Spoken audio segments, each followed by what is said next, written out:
Well, welcome to another episode of Well Said. Back by popular demand, I welcomed our guest, Ken Pope. Ken is the Director of Academic Programs at the Victims of Communism Memorial Foundation.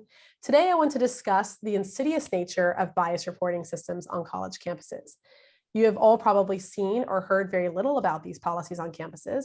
However, it is an issue we work on very closely at Speech First. And although many universities refer to these policies as bias reporting or bias incident response teams, we refer to them as censor squads because that is exactly what they are. These censor squads solicit anonymous reports on students and faculty for bias incidents. Bias can be defined by universities as pretty much anything they want. Anything that basically disagrees with or offends the consensus on campus. Many universities define bias as constitutionally protected speech, such as offensive jokes, unwanted speech, hate speech, microaggressions. Honestly, it could be anything because there's not really any accountability with how universities are supposed to lay these policies out. Speech First recently released a report, Free Speech in the Crosshairs, Bias Reporting on College Campuses, that you can find on our website. We looked at 821 colleges and universities and found that 56% have bias reporting systems, and with over half of those being managed by diversity, equity, and inclusion administrators. We found that even 13 of those universities solicit reports for speech that is biased against someone's political affiliation. Many of the reporting systems can lead to disciplinary action against the accused. They don't get to face their accuser because it's anonymous, and many have campus police members on their bias response teams.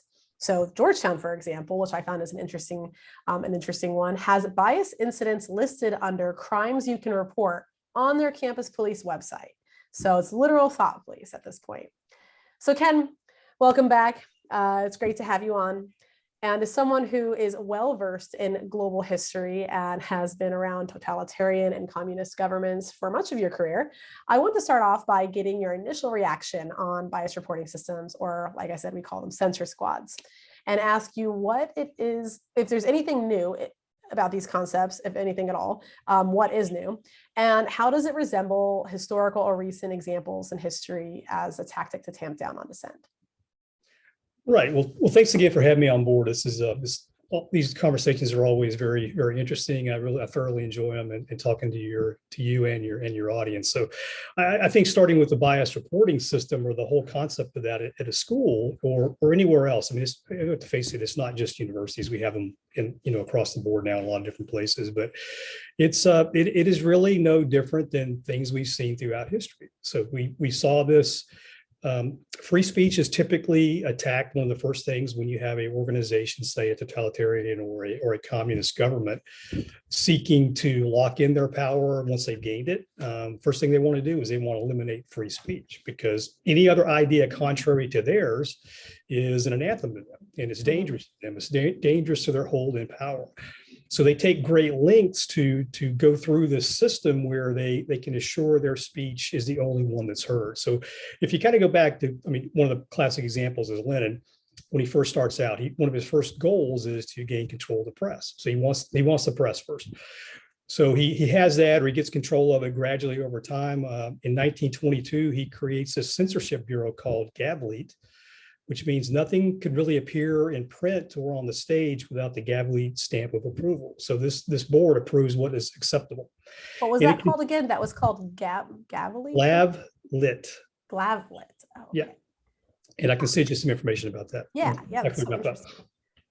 So again, that's first step. So that's 1920. So intellectual freedom, there's still some of it there, but you really couldn't say anything negative about the guys in charge. Okay, you couldn't really write anything about them. In 1930s, it shifts, and you'll like this part. And now the censorship has become proactive. Okay, the proactive authors now telling journalists what they could say, what they should say, and what they're required to write. So they're compelling speech at this point. They also start clamping down on foreign travel. You can't read certain books any longer. And parallel to this, it never just stops at speech. The next step is, or in parallel with this, lives are destroyed. And think about some of the things we see. You're talking about these college students who, through really no fair judicial system, contrary to our Constitution, they're run before this board is really accountable to nobody. They can't know who the witnesses are, and their career can be damaged. Their lives can be destroyed literally before they even get started. You have all these reporting systems, which is the bias thing is doing as well, where they're encouraging fellow students to report on each other. And all you have to do is read the works of Solzhenitsyn and other people who talk about in every group you were in, be it, some social setting, work, an office, a family, chances are somebody in that room is going to report on you, or is reporting on what's going on. So yeah, it's rampant, and this is always where it goes. People think, well, we're the good guys. We won't do it as bad as the Marxists, the Leninists, the totalitarian, the Maoists. I mean, you pick your dictator thug. It always goes this way because you can never really control this once it gets started. Right. I want to pick up on something you mentioned at the beginning with Lenin's initial goals. So you mentioned that one of his first things he wanted to do was take over the press, which is the dissemination. Essentially, it's the source of dissemination for the speech, for any kind of speech or ideas. Right. And I think it's really interesting that I definitely believe the founders had this in mind, right? Obviously not Lenin because they were before Lenin, but had this concept in mind that free speech has to exist while also we have to be able to get the ideas out. Like if you just have free speech in a vacuum, it doesn't really mean anything, right? You're not sharing ideas, you're not having this discourse and this debate. And that's why when you read the First Amendment, I think it's really interesting the way that they choose to phrase that Congress shall make no law respecting an establishment of religion, prohibiting its free exercise. But then it goes on to say in one sentence, or abridging the freedom to speech or the press in the same section before the semicolon. So like when you actually look at they put comma, free speech and the press together in one and then semicolon. So I thought that was kind of interesting. And I'd like to hear more on kind of your thoughts on one. Of course, I'm sure you have many thoughts on what's going on with the media and the press today with the dissemination of ideas, but also kind of how that ties together with a lot of attacks on free speech these days, especially if we're going to get into this talk about social media, right? Because now that's supposed to be an extension of the press or the media, right? Right. Yeah. So I think again, the first tool, like we talked about before, communism, totalitarian, they have two tools really to compel what they want to get done and stay in power, gain power, stay in power. And the first one is controlling information. The second one is violence. Okay. So, going back to our controlling information. So if you control the press, at least in Lenin's days, it was the printing press, eventually became radio. So in those days, it was relatively simple to control what speech was allowed to be disseminated to the public. They controlled not only, we say the press, we literally mean the printing presses too, that you could not have a freestanding printing press of your own. The government controlled all those things. They were controlled items. So they literally controlled every aspect of speech. So the only message that went out was what Lenin or all his follow-on guys, successors, decided was acceptable to go out. So when you control that, you really control the society. You can control what they do, and really, if you think about the whole goal of controlling speech, it's really, you really can't separate speech from what you think. Okay, it's really controlling controlling the ideas that they're deemed acceptable to have floating around in your own head. Yeah, no, that's really interesting. And so on the social media aspect too, and this is where something that I think is really important for conservatives or for those who are advocating for free speech to understand, which is when we're making these arguments, how do we communicate this connection, one, between the towing the line of ideas or trying to force you into a certain way of thinking about things, and connecting that with the press and the media and the manipulation that is in the dissemination process, right? And so I know a good example of this, for example, is where the Biden administration has this disinformation bureau or department or whatever that they started up, and now they put it on pause. Suspiciously, they started it right after Musk said he was going to buy Twitter, and they put it on pause right when Musk paused his buying of Twitter. But no, it's ignore what's going on over here and look at over here kind of thing, right? But obviously everyone on the conservative side just made these Ministry of Truth comparisons, right? It was a lot of Orwell, which we like to quote all the time, or constantly oh my gosh, we're in this dystopic future. But it's well, no, we're not really in a dystopic future with Orwell, right? Because Orwell's actually writing about his present. He's writing about what he actually sees around him and what he thinks it will lead to. So I guess my first question to you is, one, do you think the Orwell argument is effective, or is it losing its edge because we use it all the time, and also because people don't really fundamentally understand kind of what he was writing about? But also, too, what do you think about kind of the way that we make the comparisons? Do you still believe that is true to kind of like what the administration was attempting to do with this Ministry of Truth, and kind of what are your thoughts on all of that? Yeah, so let's try the Orwell first. So I think Orwell is still valid. I think a lot of, for whatever reason, it seems to have escaped some of the things that people don't want to show children anymore. So Animal Farm is read. I think there's good comparisons in there. 1984 probably to a lesser degree, because at least at the elementary school level you have that. I think the comparison's valid because you're right. I think you hit on it. He's talking about a system that he's observing it, and he's putting it in a fictional setting to make it more interesting so we can talk about it.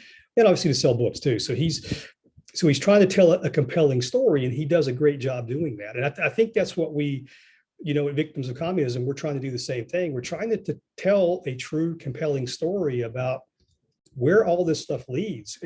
We've seen this movie before. This is a very bad rerun. We're seeing it. These things start to take place again, and somehow we seem to think that we're smarter than our predecessors. That we will, again, you hear this argument so many times from the other side. Well, socialism was never really done well. It was just all this stuff that happened. It really wasn't. But that's where it always ends up. Show me an example of where they tried it and it worked. Right. As advertised. I guess my argument always is it worked exactly as advertised.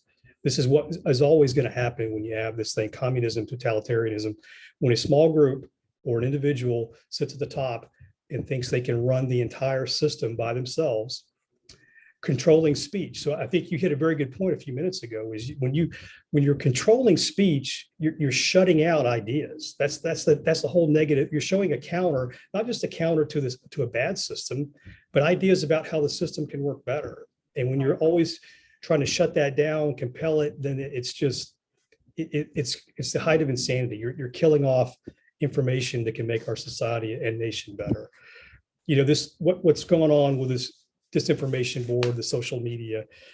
I think in a lot of cases, people, because of their ideological bent, they believe in something so strongly. So think about let me just read a quick definition of what ideology is, so everybody kind of make sure we're on the same page. Right. Yeah. An all-encompassing political, social, or philosophic doctrine that specifies both the emergence of an order of perfect justice and the means that must be employed to achieve that order. So they are wed to this ideas that they have. All parties have these, but it seems that the progressive side in particular is really wed to this idea, and that there's any way that they can promote that idea, whether they see it as working or whatever. If it's not working, well, there's some reason for it. Mm-hmm. Again, no different from what the communists had in the early days. When something failed, it was agitators. It was a fifth column. There's always somebody else to blame. It's not the ideology that's bad. It's somebody else messing it up. So I think, again, what's their first reaction? They want to shut, silence, and kill off anybody that disagrees with the system. And again, when you see something like a disinformation board controlled by the government, that should horrify people. Because in the Department of Homeland Security, which has some of the most flexibility and leeway with how they're allowed to enforce their policies and regulations. Exactly. So you got a government entity with really the power to investigate you, also in charge of the type of speech that you're able, or potentially this is where people say, well, it's just trying to control disinformation. Well, disinformation is not always disinformation in the eye of the beholder. It's just facts that you particularly don't agree with.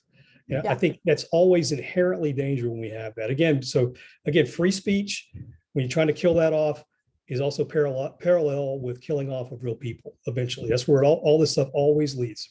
We've got 100 million plus examples of dead people as a standard that we are operating against.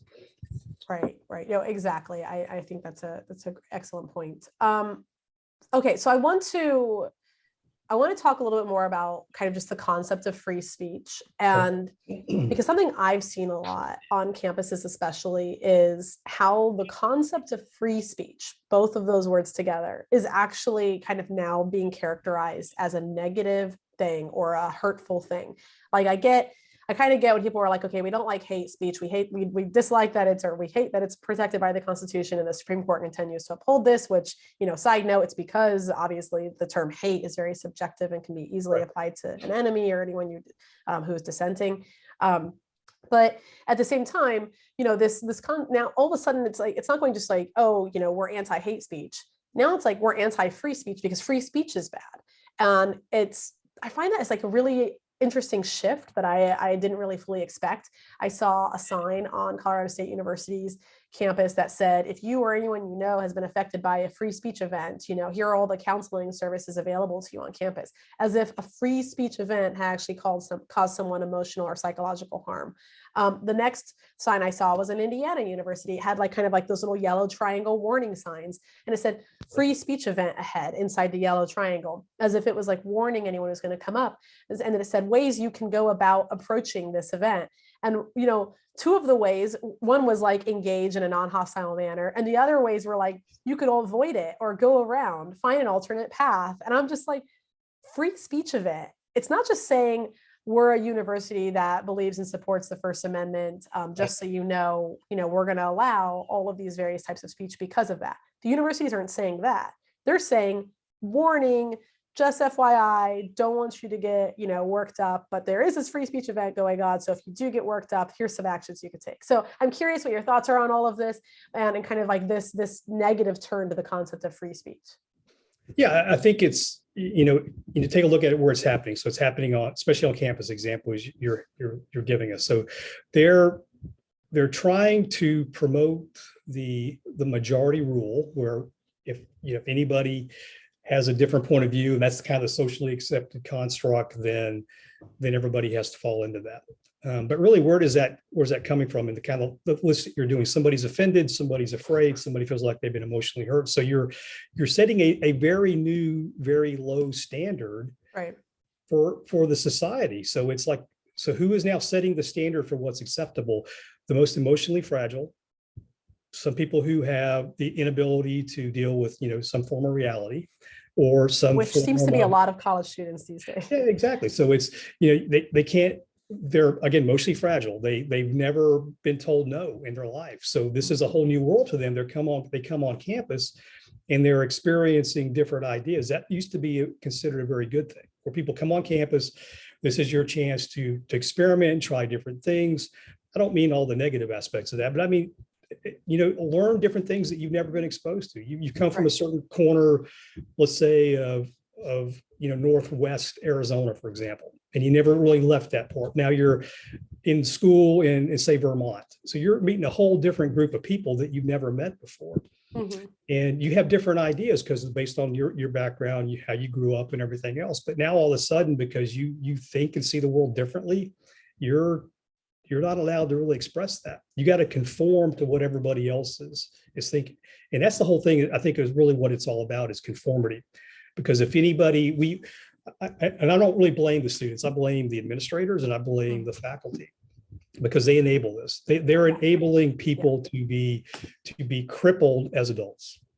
In my view, they're telling them that you really can't accept this. You're not really old enough to understand this concept, or if it hurts your feelings, then we're gonna stay away from that.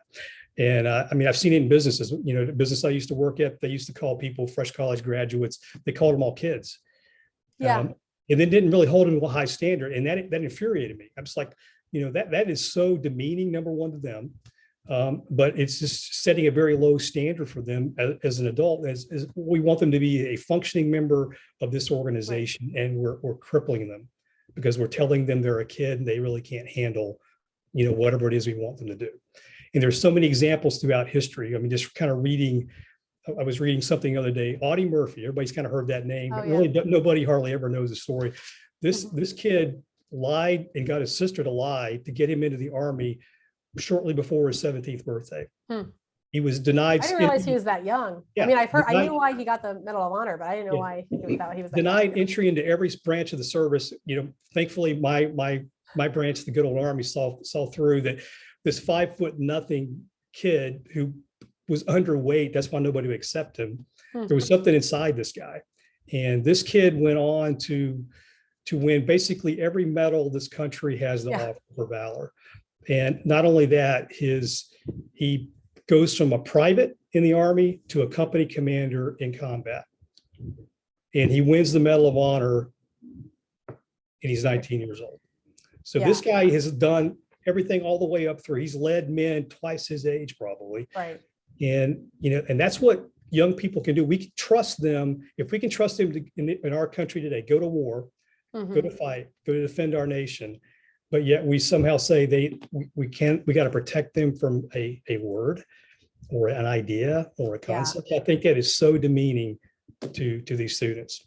Yeah, I completely agree. That's an excellent point. I mean, making that comparison with Audie Murphy, for listeners who haven't read his story, I highly recommend you go read his Medal of Honor story.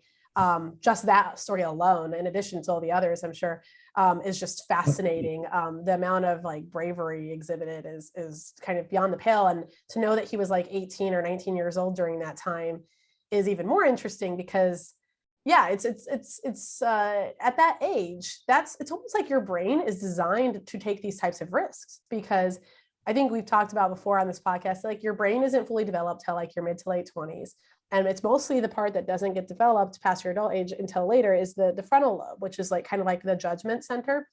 Right. And I think the most interesting thing about that is it's because when you're young and agile and healthy, that's the time in your life when you can most afford to take certain risks with your career, with your ideas and your intellect, but also kind of like with, like up to your physical body, like going to war, these types of things, right? So it's almost like nature's kind of like you're designed in this way so that you can kind of put yourself out there and absorb whether it be like the crushing blow or the many slight blows of someone pushing back on you. I remember when I was in college, like one of the reasons I studied so much was because I found it so humiliating whenever I would be proven wrong in a debate or an argument. I just like, if I made a point and someone kind of like just proved me wrong and shut me down with a really good argument, it like motivated me. Now it's like, one, would that happen if debates even took place these days, right? Would students go like research their issue area and actually feel obligated to research the opposing views and know their issue better? Or would they just stick to their talking points and ignore whoever tries to prove them wrong? Or would they even participate in the debate at all? Because at this point, I'm just like not even sure that they want to have the debate. When you see, and your point to calling them kids, I mean, we do call college students kids. And I always try to tell them, I said, look, you're adults now. You should know not only your constitutional rights, but you should know the laws of your country.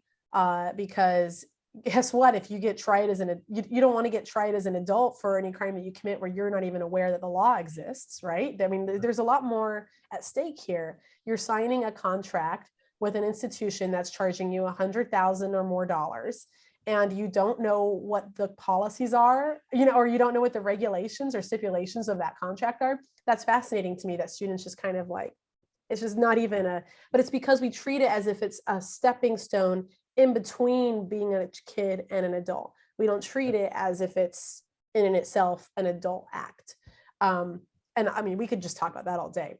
Yeah, let me just, one thing, just want to add to that real quick. So there's a great book. I mean, this has gone on for a while. It's gotten so much progressively, I think, worse over time. So Alan Bloom wrote a book in 1987. I don't know if you've read this or not, The Closing of the American Mind. And this is how he described the university system. University leftism was dragging America into a sort of anti-rational imbecility that displaced reason with emotion. And he noted that civilization, or to say the same thing, education, is the taming of the soul's raw passions. He added, indignation or rage was the vivid passion characterized those in the grip of this new moral experience. So they're going there. They're coming again, bumping into all these ideas that, some kid in inner city of New York, probably again completely different perspective on the world than say some kid from Alabama, and they're together and they're exchanging ideas. I don't see anything. I see goodness out of that. Yeah. I think when we demand, as an officer in the Army, always working with these young soldiers, some kids who had, just some horrific experiences growing up. And what I always found was when you hold students or a soldier to very high standards, they never disappoint you. They can do it. And I think that's where we are really letting our next generation of students down by, treating them like like kids. I mean, honestly, this is a lot of times when people ask me kind of what makes me a conservative, this is kind of how I define conservatism, is my faith in people's ability to figure things out for themselves.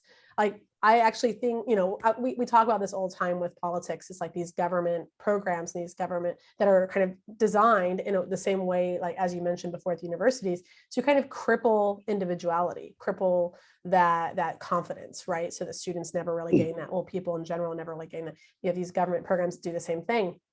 And I think that's a kind of a big difference, is that the left just wants to create, it's like this basic concept. If you teach a man to fish, or if you give a man a fish, you feed him for a day, you teach a man to fish, feed him for life, kind of thing, right? So it's the same concept. And this is something that seems so elementary, but, and so, but it is so foundational at the same time. And we just have to remember to have faith in people. And it's hard. It's getting harder as social media is showing us sides of people that make you lose faith in humanity. But I think we need to constantly remind ourselves, these are very short snippets. They are volunteered videos, people who took videos themselves and posted them online. So the stuff that may be too boring for the internet is probably some of the more important stuff, right? So anyway, like, we could go on the youth of America for days, and maybe we should do a whole nother episode on the youth of America, actually. That'd be good. That's a great idea, because I'd actually like to hear your thoughts on the youth of all these in these communist regimes and totalitarian regimes, and just kind of like the history of that. But let's save that for another podcast. Okay. I have so many other questions to talk to you about with bias response teams. I'll write that down though, because that's actually a good topic. So I wanted to ask you what your thoughts were on just universities, and you kind of touched on this a little bit already, but universities, okay, so their role in all of this and in creating these reporting systems, right? Are they doing this to force the students into this ideological mold? Or how much of it is just to cover their bases because they're totally afraid of the woke mob? Well, I mean, I think it's probably, probably less of the latter. I mean, I think a lot of it is that they, again, it goes back to ideology. I mean, again, the more I've been looking into this and working with other friends in this field about it, is how compelling it really is. So I think a lot of people really believe in the things they're spouting at the university level, the faculty, the administration, and they believe in the causes that they advocate for. So I think what they're again trying to do is they want to win the argument by limiting the argument. I think they're really trying to limit the speech to the point where no other argument is broached. And they're now setting up a system of enforcement. So that was you talk about, compelled speech, but now we're attempting in some cases with these organizations, these response teams, that they are trying to codify it to where there is both a standard. These are the things that go back to, Glavlit. These are the things that are acceptable to say. If you don't say these things, this is the adjudication process that you're going to go through. And at the end of it, there's an outcome. You're going to be either corrected, if you're lucky, just be corrected and admonished and be able to go back, back to class and told never to do it again. But in the worst case, you could be expelled, you could be suspended, you could have this thing, like I think in your article, it says, well, this can follow them after college, right? Which just seems to me just for, you chose to use the wrong word. Maybe it was intentional. Maybe it wasn't. Maybe you just accidentally said something that you're instantly regretting. But again, the Constitution does not guarantee your protection against things that offend you. Right. It protects your ability to say something incredibly stupid. Yeah.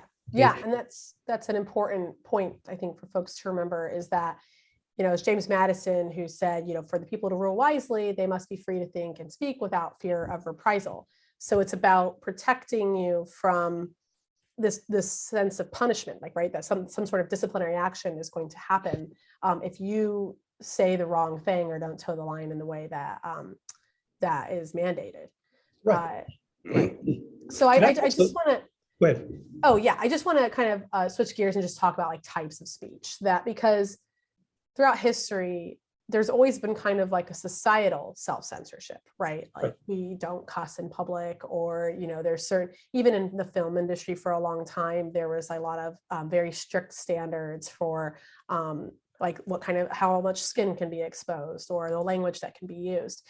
So these are things that we've kind of always seen throughout society, but it's all self-imposed, right? It's all either private companies or just communities themselves imposing these standards. So first, I want to get your thought on kind of like, what is the role of society today because of things like social media, where we have these like kind of false communities on the internet and in the tech world that have no real kind of self-imposed rules. And then it's a private company. So it's like, there's a whole issue there. But then also, what is the role of government? Because we just mentioned earlier, the government seems very interested in this type of censorship on social media. And it's almost like they would have been interested in the community aspect. They just didn't have access to that to the extent that they do to social media. So I'm curious what your thoughts are on all that. Yeah, I mean, I think that it's, again, I am not a fan of censoring in any flavor or variety. And, I think even what people technically consider, let's take the word hate speech. So I think it's wrong. I think should be a societal cost if you use the, either racial slurs or something that is just so, disgusting that, you need to be, shunned by polite society to go out and, kind of, regroup and try this again later on.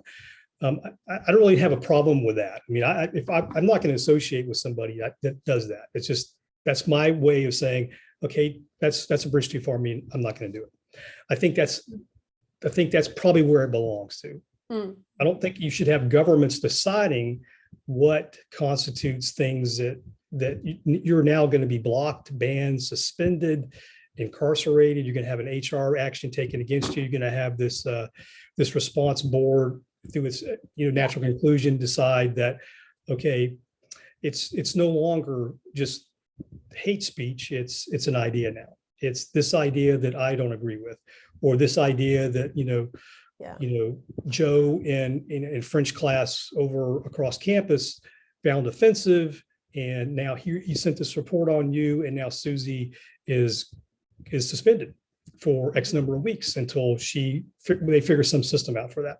I think that's just wrong. I think that the government does not need to be in the business of policing speech, because it never, like we've talked about, this whole theme of this is it never ends well. And history is just replete with example after example after example of where, it becomes consuming. And for those who advocate for this, I mean, if you also on the other side of this, going through history, a point I was going to make a second ago was this, is that it always eats its own. All these communist systems, the totalitarian system, the fascist systems, if you look at the hierarchy of those systems, go back to the Jacobins, when this took place at the French Revolution, the guy, Robespierre, the guy making this happen was eventually, who did he eventually meet? The guillotine himself. Everybody loses their head. And the Russians, the Soviets, you pick at you take the look at the group, right? The party members, about 1.5 million of those guys in the Soviet era were hauled in front of the troikas, given a show trial, pronounced sentence, and they were booted out. Out of the 139 members of the 1934 Central Committee of the Communist Party, 70% were executed. So again, for everybody who's advocating for this stuff, if you think you're going to escape it, once it really gets set up, you're deluding yourself. Just like all those people did in both Soviet Union, Communist China, North Korea, everybody, Castro's regime. Every time you start to bring this in where you're going to control everything and you and your buddies, eventually somebody's going to float to the top and everybody below him is going to get their heads chopped off.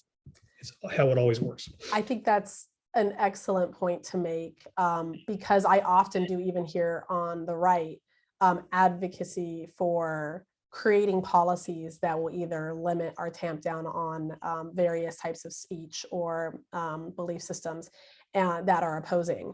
I think it's really easy to kind of fall in that mindset and see how it could be helpful to whatever movement you're trying to push.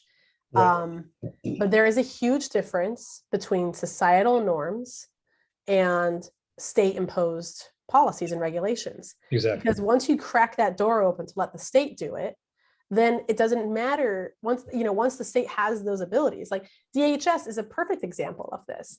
Once we create DHS, you can't just dismantle it after we feel like 9/11 is not like going to repeat itself again. It's not as if it's something that you can just put back in the bottle after you open it, right? You can't.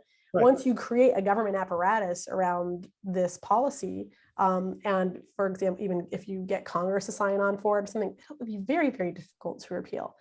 And you also create kind of a norm within societal thinking that it's okay for government to regulate and police things like speech, because now if you've had, however many hundreds of people supported on the Hill, and people were talking about it regularly on the press, it starts to sink in, and a lot of folks, you just start to normalize this concept. I mean, how many things probably in society today are completely normalized with government regulation that would not, like 200 years ago, would have sent, the people in politics like running around, like they would have their heads would explode. Exactly. I can talk about taxation even. Like this is just like things that we've completely normalized, just because again, like you mentioned, it comes down to these narratives, right? And really just like kind of convincing people of them. And then all of a sudden dissent just starts to fall on deaf ears. And so I think this is an excellent point about the differences between the state enforcement and societal. And this comes back to what we were talking about earlier with having faith in people, right? If you have faith in people, then you'll have faith in your communities to self-impose certain standards of language and behavior that is appropriate. What we're seeing right now is this, and I think a lot of people on the right who do advocate for these types of government policies, it's because they look around, especially at social media, which isn't the best, example of, I don't know if that's the best slice of society that we should be taking examples from, because it's the most extreme. But if that's all you're looking at and all you're watching is the news, everything that you see is going to be like, okay, obviously society is not enforcing anything anymore. It's a live and let live society, or like society that we live in and that we're operating in. People are just running around, being crazy and doing crazy things. We have to regulate that as government. I would say maybe as a government, we have to set the example, but regulation I would just say like that should be a very prudent, well thought out process rather than something that we're just like, let's just regulate it with the government. Because that is just again, like you said, there are so many examples of this historically, and yet, I don't know. Anyway, so we can go on about that, but I wanted to touch on a couple things because we've seen this a little bit now in the news with Dave Chappelle, and just like types of speech, right? Because I mentioned that, cursing and all this stuff and whatever, like, speech is violence, this concept now that's being proposed by universities. What about like comedy, because societies that can make fun of themselves or of some of the outrageous norms or something, that to me has always been a sign of a healthy society. But I'm curious what your thoughts about comedy and even just like some of the historical analysis on some of these more despotic regimes and how they treated comedy when they were running things. Yeah, I mean, just like everything else, I mean, comedy was regulated. I mean, you couldn't make a joke about Stalin. You couldn't make a joke about Lenin, and because people didn't see it as a joke. I mean, it was a threat or potentially a threat to the regime. Now, you can make jokes about people who are out of favor. That was okay. But again, it was all had to be washed through this system of censorship and approval before it was able to do it. I mean, so they became they had a lot of dark humor. There's a joke that was, from the Gulag time, and this new prisoner arrives at a Gulag, and he was asked, well, how long of a return did you receive? And he says, well, 25 years. And his friend asks him, says, for what? And the guy says, for nothing. He goes, that's impossible. His friend said, because for nothing, you only get 10 years. I mean, that's the type, that was acceptable. It's dark. Yeah. Yeah, it's dark. But, but again, I think we've lost our sense of humor, or it's only, and it kind of goes back to the same thing. There's only certain people anymore that are socially acceptable to make fun of. And I think we don't have to go through the list of who they are. But the bottom line is that's not what comedy is supposed to be. I think, thank goodness, it looks like there's going to be a pushback on that. I think Dave Chappelle is a good example. He basically gave him the middle finger, said, I'm not toning it down. Comedy's about offending people. And, Would I use all the same words he does in a lot of cases? No, I wouldn't, because it's just my nature. I'm not going to do that. But by the same token, he should not be condemned. Right. The society should have a control over that by the simple fact they buy his tickets or they don't. Right. Exactly. I And if mean, you this don't- is like a basic market concept, right? Yeah, I think it goes back to your point you mentioned too about our words violence. I think that is the most ludicrous thing I think I've ever heard in my life. Violence is a physical, observable act. I mean, it's not like, well, pornography, you know it when you see it, but this is, you either physically hit somebody, you physically impacted somebody. There's a legal definition for it. It's the unlawful exercise of physical force or intimidation by the exhibition of such force. Okay, we know what that is. And just because you don't agree with me or what I say or what Cherise says, that does not mean you're committing violence. Right. Or just because some moron, grabs a pistol or a weapon or attacks somebody and, goes back through Cherise's, email or, websites or podcasts or whatever and finds one sentence that he used, that doesn't give that guy excuse. He's a free agent. He has the ability to control himself or not. Okay, that is, again, speech is not violence. Right. I think that when we allow that to be done, you should stand up to that every single time somebody says it and let them know what a fool they're making of themselves, because it is not. Yeah, no, that's absolutely right. And the free agent concept is something that I think has been very forgotten and lost amongst most folks who are running universities, which is sad, because that's the whole concept of a university, right? Is that we are all free agents and we're all there to kind of like explore new ideas and kind of challenge one another. But and I think Justice Thomas just recently said something like this to this extent as well. It's just like he's seriously concerned about the free speech on college campuses, because he was talking about his experience on campus and how, that shaped very much who he was. And if anyone knows anything about him, I mean, he started out on the opposite end of the spectrum. He was like, I don't know if he was actually in some of those like kind of Black Panther groups, but that's kind of where he was, like ideologically at the time. So, just having that ability to explore ideas will help you build and mature your intellect. And I think, again, like we said, with free agent, calling them kids, like all these things, we're losing our faith in their ability to figure this out for themselves. And essentially society is becoming one like giant helicopter parent. And it's just going to create very weak leaders who are susceptible to very weak ideas, which are these communist and ideas or these socialist ideas that people are looking for solutions. Because I think a lot of those ideas, when you hear younger generations like say that they're communists or Marxists, I think a lot of that comes from an honest and genuine place, which is that they actually believe there's something fundamentally wrong in society today. They think there's something wrong with their communities. They want to correct it. They see and sense that there's something wrong with, for example, in their cases, consumerism. They blame capitalism for this. And, there's no honest or open discussions on campus that are taking place to the point where they're actually given alternative solutions. They're just going back to these old tried solutions that never really prove successful. So I find that whole thing fascinating, because again, it comes down to being able to develop a good solutions and good ideas. Okay, so I want to talk about one more thing before we wrap up here, because I know we could, like I said, we could go on about some of these things for forever, and some of these topics we've brought up can definitely be their own episodes. But I mean, I'm curious what your thoughts are on this, because I think there's a debate within the circles, the conservative circles and the liberal circles on this issue. Is there such a thing as too much free speech?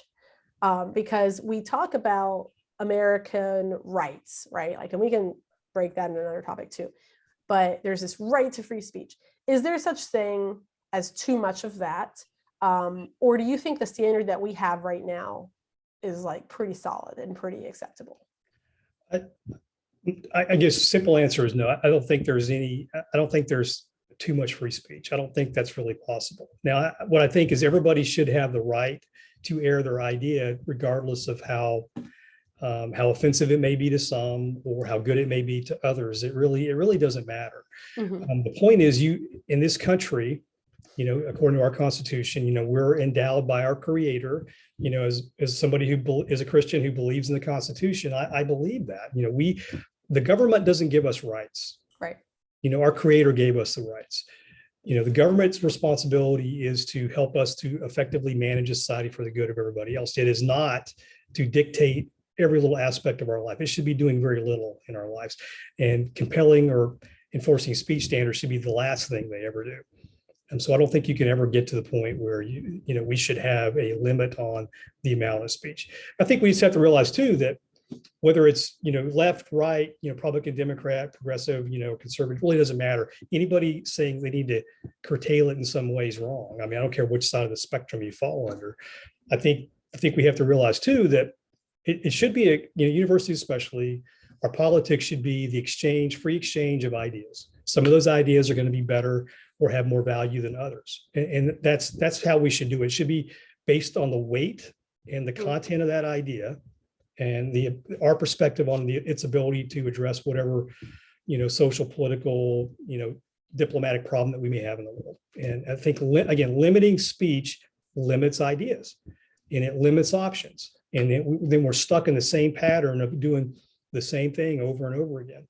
So go back to your question. So why do these students keep going back to this? Because that's what they're being fed in a lot of universities. Well, the same thing. All this stuff has been tried before. Well, we, the university professor, I think in a lot of cases say it just was never done right. We could do it better.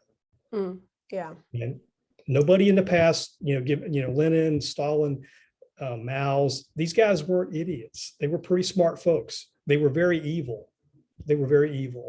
And they did great evil on the world. And, people think because I have noble thoughts, that nobility will not last long. Once you have a taste of absolute power, again, you're going to be repeating the history of the past.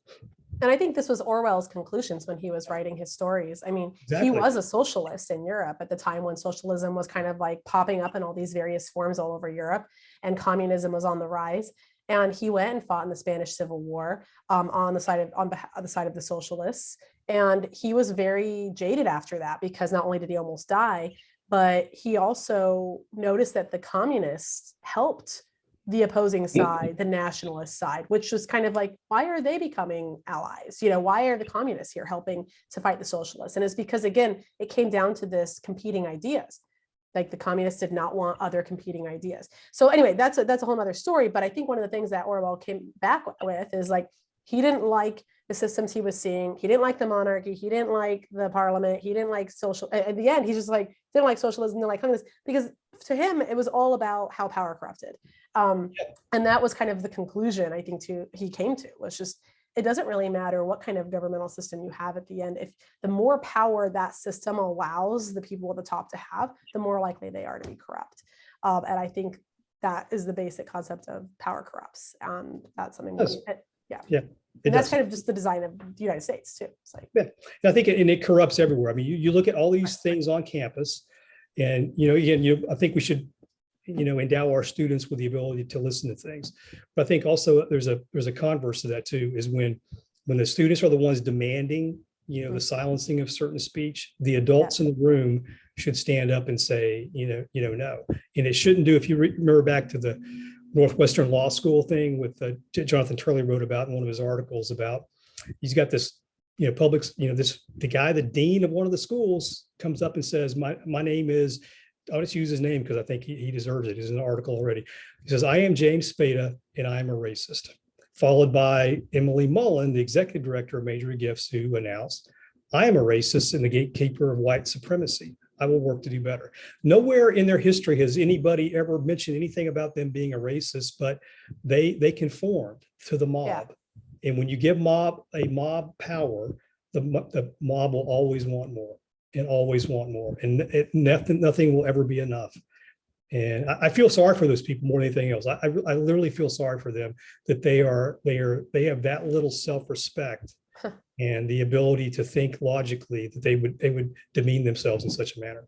And and as you mentioned, they're setting the example for future generations. So That's a law school. Again, that Yeah. is a law school. Right, exactly. And that's so interesting because it comes down to, like you said, be the adults in the room, because the people obviously taking advantage of these vice reporting systems, these censor squads that are in our report, the people taking advantage of those are the students. And they are reporting on each other constantly, all the time. They are using the reporting systems. They are reporting each other for social media, posts. They're reporting each other for saying a joke, or even in some of those cases, they let you report someone who's like kind of a bystander to a joke that you find offensive, that didn't even actually be the one to say the joke, because they didn't stand up and say that the joke was offensive. So like you said, students will take advantage of these policies to get it back at one another. And it is up to the administrators to be the adults in the room. But if the administrators are the ones providing the means for them to destroy each other, then I think we all know where the motives are on the side of the administrators. Okay, so that's all the time we have today. I do want to say, if anyone is interested in accessing our report, you can find it on speechfirst.org. Crosshairs, it's called Free Speech in the Crosshairs, Bias Reporting on College Campuses. We have an entire webpage on bias reporting systems, so you can learn more about them, with an interactive map where you can go and click on the state and see if your school has a bias reporting system. We will be continuing to update this over the years as well, to try to get as many schools that have the systems listed on there as possible. So yeah, thank you so much, Ken, for being back on the show.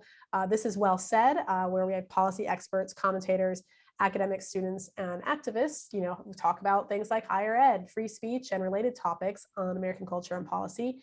You can share this episode on Facebook or YouTube, as well as the podcast on Apple, Spotify, Anchor, or you can download it on any platform. It's available on all the different platforms anytime. And give us a 5-star rating if you like what you heard today. I'm Cherise Trump, and Ken, that was well said. Thank you.